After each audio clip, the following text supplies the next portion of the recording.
everyone, welcome back to Animation Pilgrimage. I'm Scarlet Flowers. And I'm Sean. We watch every single animated theatrically released film in order.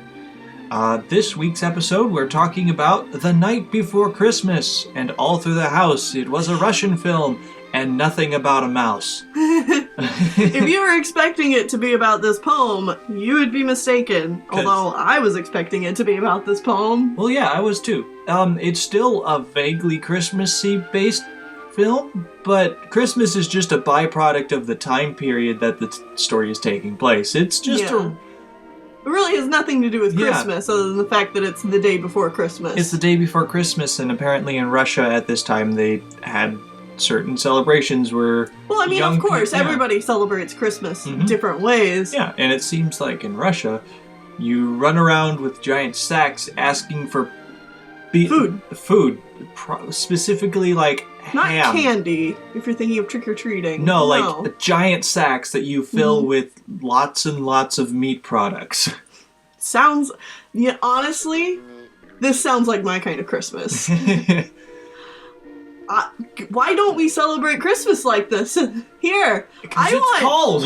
I want Christmas ham given to me by strangers. I mean, sure, I understand that it's probably a lot colder in Russia, but even still, that seems really cold. But either way, this seems to be worth it. Worth it. Okay. Yeah, but this film seems to be just like a Russian rom-com, like a romantic comedy almost. It's apparently based off of another story. Really? Yeah. Okay. And I figured this would have been original material considering what goes on, but no, I mean, well, and I guess there is enough, like, supernatural stuff going on. It feels like there's still something that they're drawing all this inspiration from. This is another film animated by the Grunberg Sisters, who we last saw in the 40s. They animated The Lost Letter. Yeah. So it's good to see them return. They use a lot more rotoscoping in this film. Like, almost all the characters are rotoscoped except for the devil. Yeah, because it's like this supernatural beast, but everyone else in this movie is human and very much so rotoscoped. But yet again, same way in Lost Letter, they look really good. Yeah. They do a really good job rotoscoping. It's like the humans have a very distinct style compared to the evil, cartoonish devil creature. I guess for a brief rundown of what the actual plot of this strange film was. Yeah, go ahead. Okay, so... Alright, so there is a girl, and the blacksmith, who is also an artist, like an artist type of artist. He's sensitive. He's a sensitive artist, but also the blacksmith. He has a crush on her and really wants to marry her. And she's like iffy on the whole thing. She's like, yeah, maybe. So her father hates the blacksmith. And the blacksmith's mother is a witch. Oh, I didn't pick up that they were related. Oh, yeah, they are. Oh, okay. Yeah, the blacksmith's mother is a witch. I was really confused why that whole subplot was even in the movie. Yeah, there's a weird subplot with the witch mother, because no one knows she's a witch, and she does nothing witchy. But, other than, like, fly around at the beginning of the movie. Yeah, she flies around on a broom at the beginning of the movie to let you know that she's a witch, but then she does nothing else magical in any way. Yeah. Other than that, she apparently is, like, seducing all of the wealthy and powerful men of the village. Quote-unquote seducing. They all seem to just show up to her house by their own volition. Yeah, but it seems to be, like, the implied that she's, like, casting an enchantment on them. Maybe? I don't know. I was reading the subtitles, and, like, it sounds like she's just having an affair with all of these different guys, except none of these guys... Like, these other guys might be aware that there's other guys, but they all think that they are the one that is totally going to get with her in the end. Or something. And so there's, like, this weird subplot where random guys like the priest and like the guy that I think is in charge of the school. I don't know. Some of the terms they use, I'm not completely savvy on who they are. Who they are, but like all these different people that are fairly important in town show up, and as more people show up, they're like, "Oh no, you gotta hide me!" and she throws them in sacks. Yeah, like big potato sacks. Like just big old sacks, and then later they get taken out into the snow. Well, I guess I'm skipping ahead. It's so bizarre because they're like, "Oh no, so-and-so is here, throw me in a sack, or hide me," and so she just like throws them in a sack, and then they like lay down as if it's like a full potato sack or something. And so then the next guy will come in, and there's a little conversation, and then somebody else will knock on the door, and they're like, "Oh no, hide me," and so she throws them in another sack. Sometimes she throws them in the same sack. Yeah, for example, the love interest girl shows up, or the love interest girl's father shows up, and then it's the blacksmith is coming home because he's upset. And the guy's like, "I hate him! You gotta hide me from your son!" So she throws him in the same bag that the priest is hiding in. Except, like, both of them realize that there's someone else in the sack, but neither of them say anything. Until much later. Either way, this is like a subplot. Back to the main plot. So, the guy is like, the blacksmith is like, "I want to marry you, pretty girl," and she's like, "Only if you get me the queen's shoes," or something like that, or the ruler's shoes, and he's like, "How the fudge am I supposed to do that?" Right. Well, there's like this whole scene before he even comes in where she's like looking at herself in a mirror, and this is such a like YA trope kind of thing where she's like, "Oh, I'm so ugly," and blah blah blah, and then she's so like, ugly. "Ha, no, actually, I'm the prettiest girl ever, and everybody should bend over backwards to want to be my husband." And I don't know, it's not the prettiest thing to watch. It's just like, oh god, is this thing again? Uh-huh. I mean, that being said, this whole movie is done with the rotoscope shortcutting of you rotoscope the person and then you just do like black thick lines for like all the facial features, which is very similar to the Superman short we watched from Fleischer. Yeah, and I still it does make them look very appealing. Oh yeah, I still very much so love this art style. And it's like the girl's like, "Oh, who would love this upturned nose and these eyes and these cheeks?" And they're like, "Girl, you looking fine." But I mean, to be fair, like everybody in this movie looks. Yeah, I think all the character designs in this movie look very good and very distinct for how many different characters show up in this. Yeah, when she was first going on her like, "Oh, who would love me" thing, I was thinking the same thing too. I'm like, "Girl, you looking good," and then she's like, "Ha, no, just kidding. I look amazing." And I'm like, "All right, girl, you don't look that good." All right. So after that, there's a whole party of girls that no, I skipped things. Wow, I'm sorry. This plot's kind of confusing, and it's been a few days since we watched the movie, so forgive us. Okay, so the blacksmith shows up and is like, "I love you. Marry me." Marry me. And she's like, "Only if you get me the shoes that are better than any shoes that anyone else lives with." And she's saying this as like a, "You're never going to do this, so just forget it" kind of thing. Yeah, like a "ha ha ha, you'll never marry me" type of thing. Right. And he's like, "How am I supposed to get these shoes?" And then he's like, "It's hopeless. I'll just leave town." Yeah, he essentially writes like a suicide note, but he's leaving town. Except he doesn't write a suicide note. He screams it at everyone that's out partying. Yeah. He's like, "I'll leave then. I'll go away and never come back." And everyone's like, "Okay, bye." And then like they'll have a few seconds afterward where they're like, "I hope he's okay." Yeah. It's like, he's a weird one. So he goes home, and this is after everyone's in the potato sacks, and he's like, "I must take these elsewhere for some reason." So he just like, "Oh, these are heavy. but I'm in love, so I can pick them all up. And he, like, picks up, like, all the sacks with, like, the 3 guys in it. Big burly guys. Yeah, big burly guys. Except the priest. The priest is small, but, like, it's still 3 guys, and he picks up all of them. Yeah. And also, at one point, the devil, who is kind of playing tricks, but isn't very good at it, Yeah. he jumped into a sack as well, so he also picks up that sack because it's tiny. And then he goes outside and...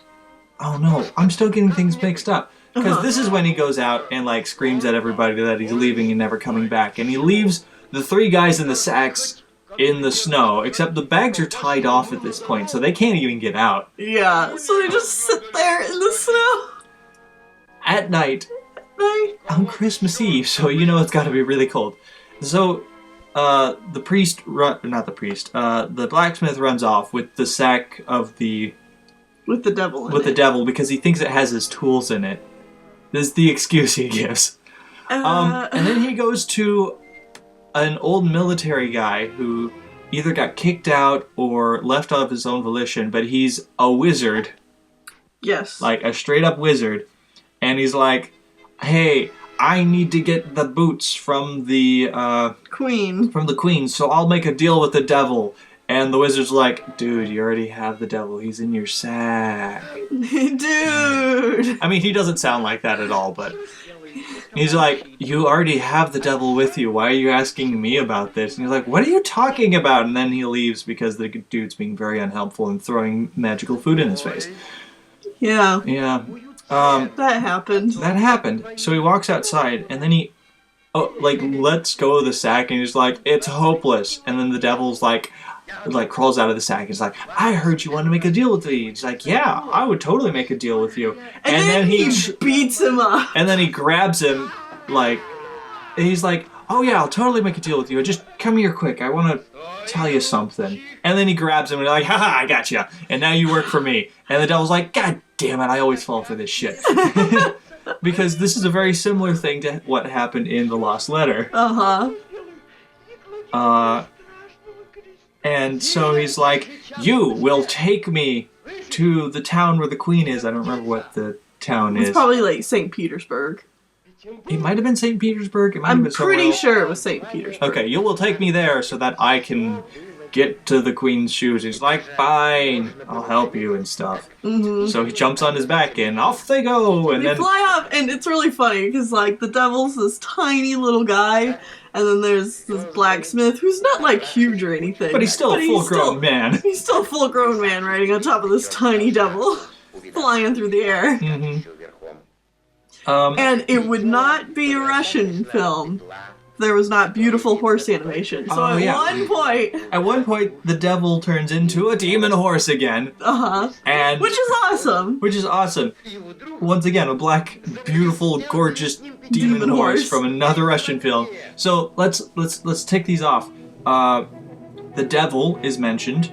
There are demon horses. And there was one other element. The way some of the older guys looked. Oh, yeah. Where it's exactly like the main character in Lost Letter. Yeah, it's we're 3 for 3 for these movies. Witchcraft. Witchcraft. It's horse porn. I shouldn't say that. That's a bad way to put that. That's a bad way to put it. Beautifully drawn horses. Horse animation. Witchcraft, and specifically the devil are all mentioned and utilized in all 3 Russian films we've seen so far. Yeah. And so anyways, he makes it to St. Petersburg or wherever it is, and he rides through town on the horse, and then he goes to a group of old masters or something to get him into the group, into the queen's party or something. Yeah, but I mean, long story short, he goes up to the queen and he's like, give me your shoes, and she's like, okay. No, actually it's more like, what are those? Yeah, what are those?